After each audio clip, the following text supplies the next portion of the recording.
ಶ್ರೀರಾಮ್ ಅಂತ ಹೇಳಬೇಕು. ಜೈ ಶ್ರೀರಾಮ್, ಜೈ ಶ್ರೀರಾಮ್. ಎಲ್ಲರೂ ಕೈ ಎತ್ತಿ ಹೇಳಬೇಕು, ಜೈ ಶ್ರೀರಾಮ್.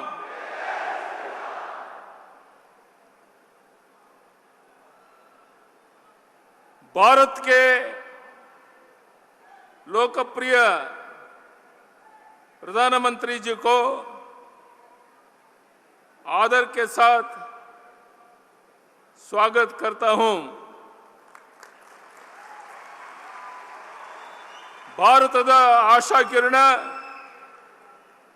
ಯುವಕರ ಕಣ್ಮಣಿ, ವಿಶ್ವ ನಾಯಕರಾದಂಥ ಸನ್ಮಾನ್ಯ ಶ್ರೀ ನರೇಂದ್ರ ಮೋದಿಜಿಯವರನ್ನು ನೋಡಲು, ಅವರ ಮಾತನ್ನು ಕೇಳಕ್ಕೆ ಲಕ್ಷ ಲಕ್ಷ ಸಂಖ್ಯೆಯಲ್ಲಿ ತಾವೆಲ್ಲ ಬಂದಿದ್ದೀರಾ.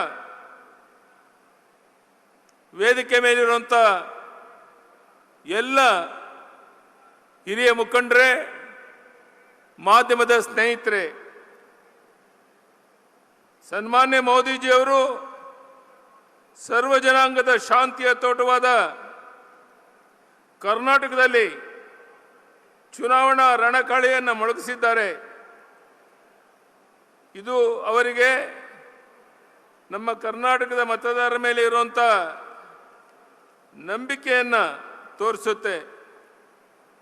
ಮೊನ್ನೆ ತಾನೇ ಕಲಬುರಗಿಗೆ ಬಂದು ಲಕ್ಷಾಂತರ ಜನ ಸೇರಿದಂಥ ಸಭೆಯಲ್ಲಿ ಅವರು ಮಾತನಾಡಿ ಹೋಗಿದ್ರು.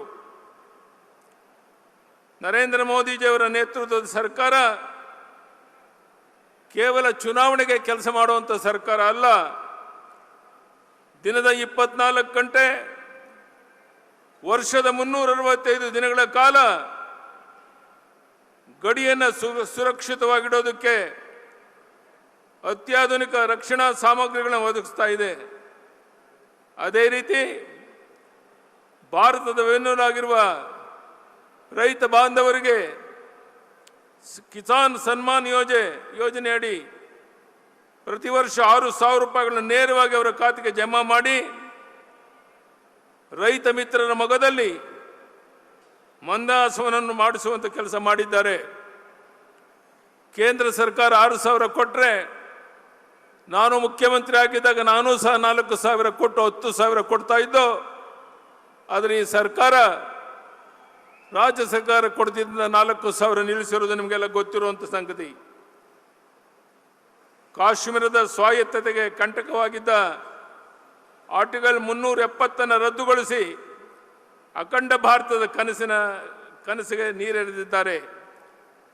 ಕೋಟ್ಯಾಂತರ ಹಿಂದೂಗಳ ಕನಸಾದ ಶ್ರೀರಾಮ ಮಂದಿರವನ್ನು ಯಾವುದೇ ಕೋಮು ಸಂಘರ್ಷಕ್ಕೆ ಆಸ್ಪದವಿಲ್ಲದಂತೆ ಸರ್ವೋಚ್ಚ ನ್ಯಾಯಾಲಯದ ಆದೇಶದ ಬಳಿಕವೇ ನಿರ್ಮಾಣ ಮಾಡಿದ್ದಾರೆ.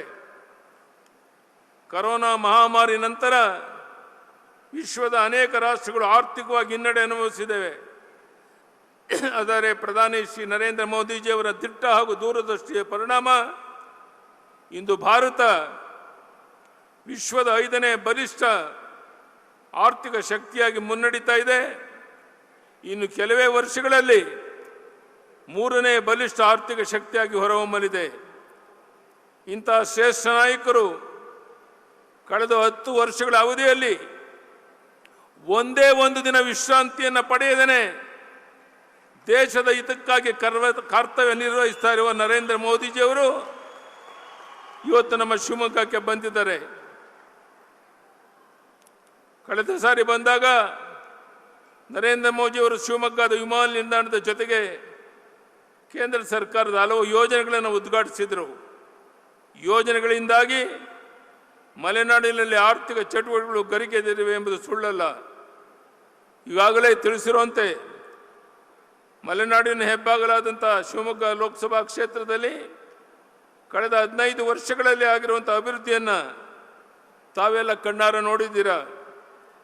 ನನ್ನ ನೇತೃತ್ವದಲ್ಲಿ ಭಾರತೀಯ ಜನತಾ ಪಕ್ಷದ ಸರ್ಕಾರ ಅಧಿಕಾರ ಬಂದ ತಕ್ಷಣವೇ ಶಿವಮೊಗ್ಗದ ಜಿಲ್ಲೆಯ ಅನೇಕ ಜ್ವಲಂತ ಸಮಸ್ಯೆಗಳಿಗೆ ಮುಕ್ತಿ ನೀಡಲಾಗಿದೆ.